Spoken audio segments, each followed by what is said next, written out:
If you haven't heard about Anchor, it's the easiest way to make a podcast. Let me explain. It's free. There's creation tools that allow you to record and edit your podcast right from your phone or computer. Anchor will distribute your podcast for you so it can be heard on Spotify, Apple Podcasts, and many more. You can make money from your podcast with no minimum listenership. It's everything you need to make a podcast in one place. Download the free Anchor app or go to anchor.fm to get started.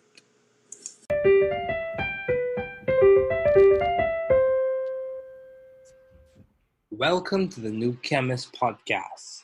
We're glad you're listening. Feel free to download this podcast on Spotify and Google Podcasts. Here on the New Chemist, we discuss chemistry, which simply put is the science of change, as well as the other sciences, careers, community, research, and COVID-19. We're happy you're tuning in. My guest today is Dr. Delmar Larsen. Thanks for joining me today. It is good to hear from you. Just briefly, I'll inform my audience about you. Dr. Delmar Larsen is a professor in the Department of Chemistry at the University of California, Davis. Dr. Larsen received his PhD from the University of Chicago in chemistry and did postdoctoral stints at the Free University in Amsterdam studying biophysics and the University of Southern California studying chemistry. In 2005, Dr. Larsen moved to the University of California, Davis as an assistant professor. He was promoted to associate professor in 2012 and was promoted to full professor in 2019. Dr. Larsen's current research interests extend across many scientific disciplines, including biophysics, physical chemistry, molecular biology, and computational modeling, with a common thread of investigating and characterizing rapid condensed phase dynamics. Dr. Larsen is the founder and director of the LibreText project, consisting of 12 independently operating and interconnected libraries that focus on augmenting post-secondary education in specific fields in both the STEM fields, the social sciences, and the humanities. Please welcome Dr. Larsen.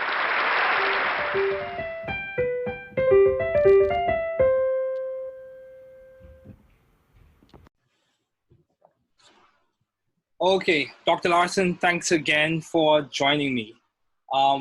What have been your long-standing interests in the field of science? Well, I've always enjoyed pursuing truth, or at least what I thought was truth. It wasn't until later on in my education that I understand that science is not entirely that, if you understand science properly. But it's that desire of trying to identify truth that has guided me in terms of what I do, and what I've been doing for the last multiple decades. Wow, that's good. That's good. So can you give me one specific example of where this occurred, where you were seeking for truth or going after truth, or the desire was evident in some of your experiences, whether it be in research or in the work you've done with LibreText, in which from my understanding, I would say that has created opportunities for a lot of people to gain access to more information and to further their skills and develop their acumen in terms of the chemical sciences and other areas as well. So, well, I mean, definitely. So, as a research level professor, I have obligations in terms of maintaining a research laboratory. In my field of science is ultrafast laser spectroscopy of primarily photoreceptor-based systems, okay, and other photoactive systems. And then in the last 13, 14 years, we've been pursuing the LibreText project. In its earlier incarnation, it was called the ChemWiki, which is meant more of a dissemination of content in order to facilitate the education of students, both in America and abroad, because that's a guiding principle of that. I would say the desire for pursuing truth is more in the former category rather than the LibreText project, which is a very different perspective on doing things. And, I should be clear about that. Basically every manuscript that, of the 100 or so manuscripts that I've published, pursues some level of what we consider to be truth. That being said, I should be specific, and this is a common issue that lay people have in terms of science, that while science pursues truth, and use truth in quotations, is actually is more pursuing models in order to interpret reality under the hopes that we identify truth. But you can argue from a philosophical argument, we will never get there. And that's particularly important, especially in current discourse of science, especially in America, about recognizing the limitations of science. And if you believe that science resolves truth, then when science naturally evolves, truth shouldn't naturally evolve, or at least truth of the underlying material. And so there's a disconnect that's involved in that. But nonetheless, truth and knowledge has always been something that's guided me far more than other issues like grades, for example, much to the displeasure of some of my high school instructors. Okay. So I can certainly discuss any manuscript that you may want in more detail if I could remember the manuscripts that you may be interested in. But it's a general aspect, and it underlies all research active faculty. They're constantly pursuing these scientific endeavors. Okay, that's good. That's good. So another question I have: how do you maintain view of the bigger picture in your career and in your life in general? How do you maintain view of your end goals, even in research, even when you encounter whether it be a challenge or something of that sort or an obstacle? How do you maintain view of the bigger picture? Well, I would say the answer is poorly. These days, everything is in sheer chaos, and I'm not entirely sure where things are going to lie in the upcoming months or even years. And it's obviously important in order to have a good balance between work and home life and such. Unfortunately, many of my colleagues, and myself included, don't have a great balance of that. So our work is constantly extended into our private life. And I would say I definitely am in that category. And there are certainly a lot of, so I'm not in a great position in order to provide recommendations for people who are trying to see the balance between those two. In terms of the bigger picture of career, the key point is to recognize that multiple career paths are available and that you can switch from one to the other as needed. For example, when I started as a professor 15 years ago, it was research as the primary obligation and priority in my work life. In the last 10 years of that, it's been slowly transitioning into the LibreText project, as you mentioned before, because that I could see has a very meaningful impact. And while research is very fulfilling in many ways and many aspects, it can have a paradigm shift of all of culture and all of reality, or at least the way we view reality. But the vast majority of research is incremental or doesn't fall in line in that category. So it's hard to see the impact of what you're doing. It's nice to see, what your H index is and how many citations and things like that. But when it's all said and done, it's the LibreText project that really helps to put me into a context of seeing the impact of what I'm trying to do. And then that really drives me in order to pursue it. Okay, that's good. That's very good. So as we continue, another question that comes to mind is, how have you been adaptive and creative in the field of science?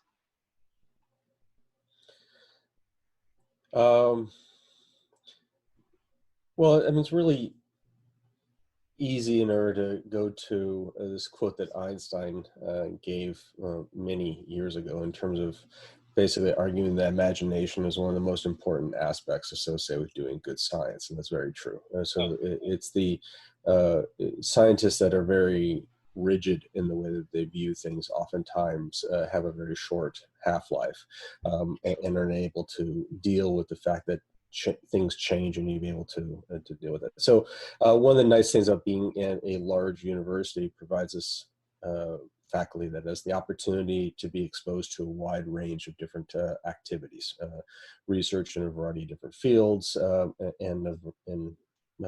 and various ways of implementing things. And that right there is probably one of the most important aspects associated with maintaining my ability in order to be adaptive and creative in what's going on there. If I were in a much smaller institution with far fewer faculty coming in, visitors, speakers, and such like that, I think it'd be a harder opportunity or a harder chance for me to be able to maintain that. Okay. Okay. Yeah. That's very true. It's very true. So, um, another question I have for you: how have you sought or found the right environment for you to thrive scientifically and intellectually? How did you find it? Because I think any observer could say that you are thriving scientifically and intellectually. So how would you describe the process or the journey for you finding this place or right environment? Well, as a chemist, you typically make a decision sometime in graduate school and perhaps earlier about whether you want to pursue academia or if you want to go into industry. And they have their different cultures and benefits and detractions associated with that. So that's the first point that needs to be done in order to decide where to go. Naturally, in both of those directions requires finding a place to sit. Uh, and when it comes to academia, it actually turns out that there are, if you want to do research level at the R1 institution, there are a handful, multiple handfuls of departments that you can go to, and you go on the market and such. And you typically, if you're lucky, get a handful of offers that you're able to work from, and then you're largely stationary for a period of time. So you don't have a lot of flexibility. Knock on wood. Many people do move around, but most faculty don't move around from one campus to another campus, and then that's largely where you're stuck. And I use the term stuck quite loosely here. It's not meant to be a negative necessarily, but the mobility is far less than what you can expect in industry, where you can go from one spot to another spot. Part of the reason for that is in academia, you have the opportunity of getting tenure, which provides a strong stability and protection for your job, which is exceedingly important right now in this COVID era. So that is tied into the position. So once you have that, you're less likely in order to move. Although when you do move, you oftentimes can negotiate to have tenure come with you. Uh, so that's not meant to say that you're up in the it's random in terms of where you find the right environment. Once you come to the campus that you're at, then it's up to you to find your colleagues that you're able to communicate with and the community within the campus in order for you to be able to fit into and pursue that. And again, by being in a larger institution, I've been fortunate in order to be able to find many groups and many faculty that I've had great scientific relationships with and collaborations in order to move forward.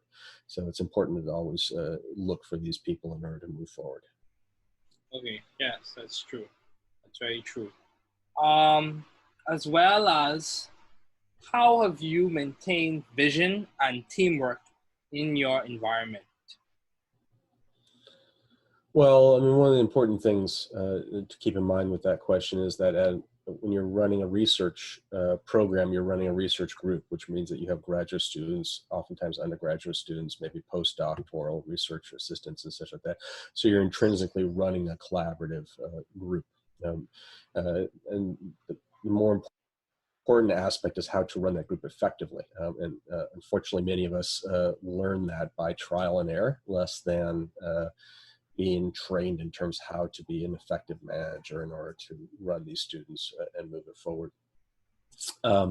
So that collaborative aspect is baked into how research is typically done in academia. It's also baked into how research is done in industry, although I know less about that, in part because there's a lot of return on investment evaluations and oversight and feedback in order to make sure that revenue and costs are all used effectively off of that. But I can't really comment confidently on that culture. Okay. Yeah, that's true. It's also, my question for you is, why did you choose chemistry as a field to major in? Why did you choose chemistry? You know, it's always been chemistry for me. It's okay. never been a choice. So let me phrase that. The biggest choice I had in college was what type of chemistry I was interested in. Okay. And physical chemistry came out quite naturally because of my interest in math and physics and such like that. But I always had a desire for biological chemistry. In fact, for the first quarter at the University of Washington, I was a biochemistry major, and then I switched over to physical chemistry, but I overlapped with biology, physics, and chemistry in my research. Okay. So it sounds like you have done work in biophysical chemistry? Yes. Okay. My question to you also is, what specific area of physical chemistry really was your main interest? Was it thermodynamics, or quantum mechanics, or was it a mixture of both? No, I love thermodynamics, but I'm a kineticist or a dynamicist at heart. Okay. Quantum mechanics is beautiful. Statistical mechanics is beautiful. It's all beautiful when you get into the details behind it.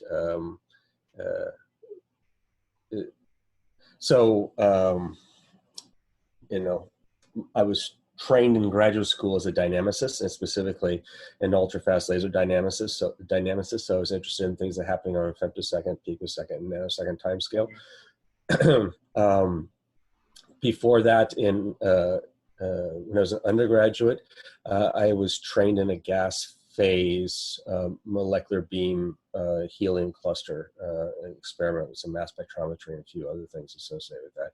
So I went from gas phase to condensed phase and transitioned from dynamics that are more energy resolved to dynamics that are temporally resolved.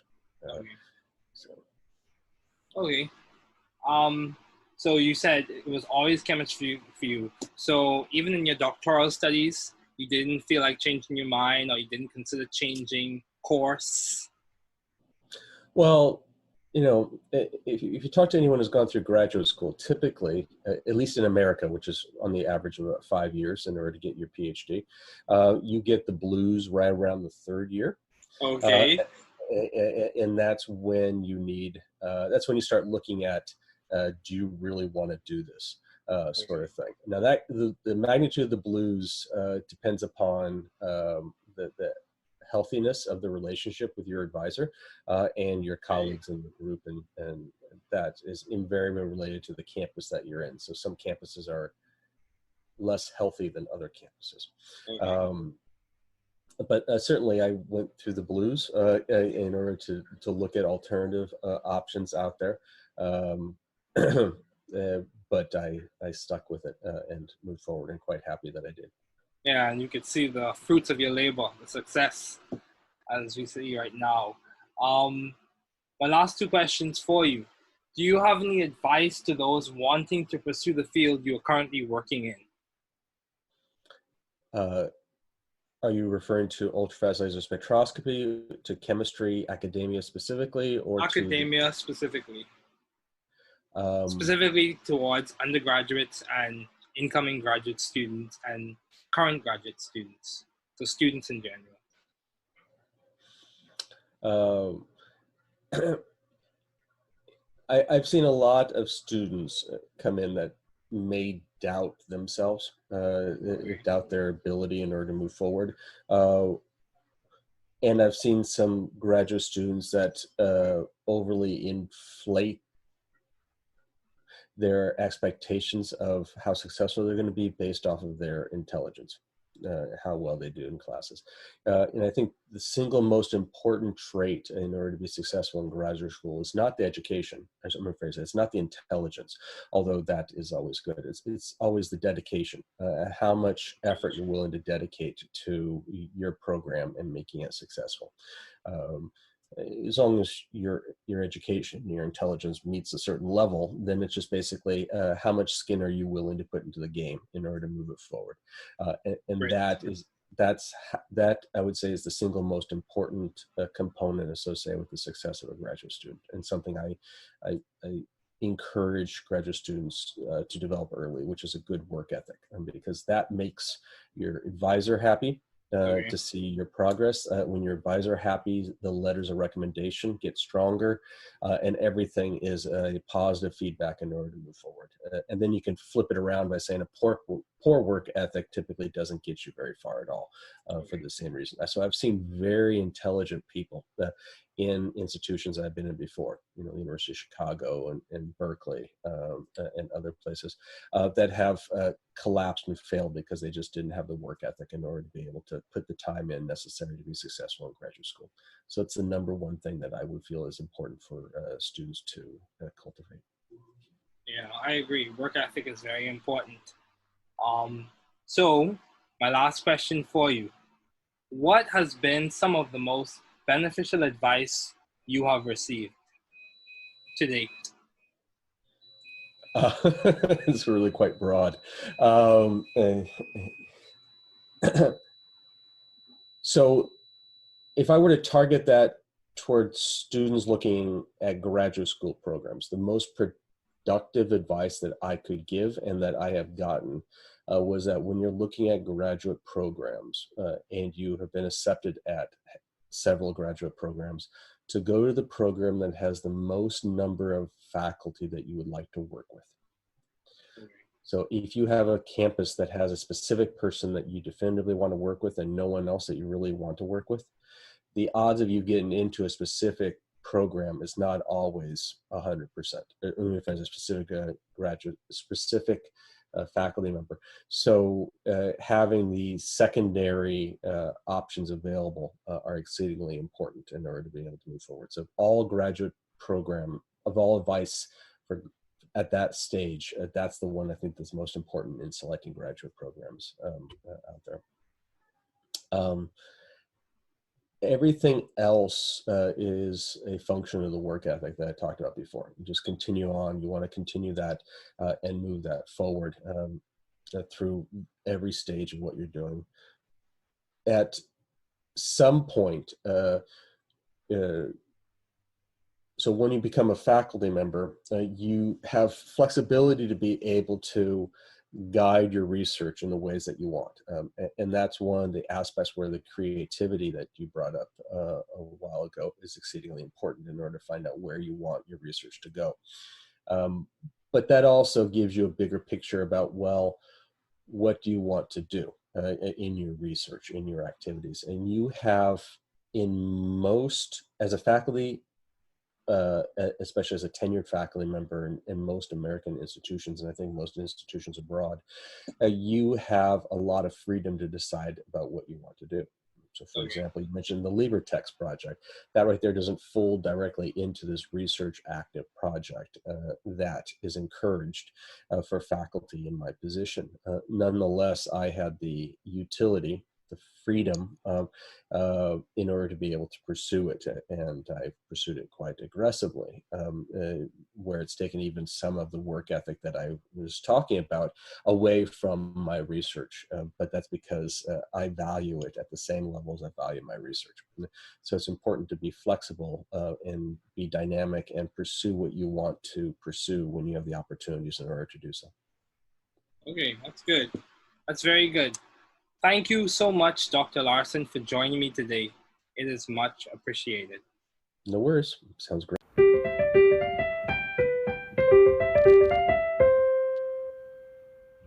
Thanks for listening. We're glad you were able to tune into this podcast. Once again, this is The New Chemist, where we discuss chemistry, which simply put is the science of change, as well as the other sciences, careers, community, research, and COVID-19. Thanks again for listening. Note, the views on this podcast represent those of my guests and I.